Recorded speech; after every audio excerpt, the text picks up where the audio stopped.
কেতিয়াবা মই যদি এটি খবৰ হৈ পৰোঁ কবি আৰু আবৃত্তিকাৰ নীলাঞ্জনা শৰ্মা বৰুৱা। কেতিয়াবা যদি মই এটি খবৰ হৈ তোমাৰ কাষলৈ যাওঁ, দুখত ভাগি নপৰিবা তুমি। বগা কাপোৰেৰে ঢাকি দিয়া মোৰ নশ্বৰ দেহটো চাবলৈ আহিব নোৱাৰিলেও, তোমাৰ এটপি চকুলো পালেও মোৰ আত্মাই চিৰশান্তিত শুব পাৰিব।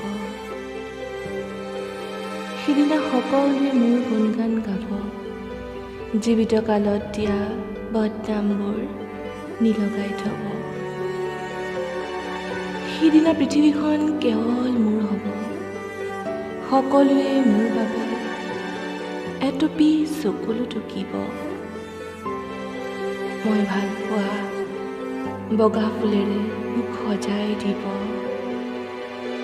আৰু চাৰিজনৰ কান্ধত উঠি ৰাজপথৰ মাজেৰে সগৌৰৱে মই শান্তিধামলৈ গতি কৰিম। মই নাথাকিলেও জোন বেলি তৰা সদায় ওলাব, পৃথিৱীখন সূৰ্যৰ চাৰিওফালে সদায় ঘূৰিব। মোৰ কথা ভাবি দুখ নকৰিবা তুমি, দুখৰ চোলাটো খুলি সুখৰ চোলাটো পিন্ধি হাঁহিৰে জীৱনটো সজাই ল'বা তুমি।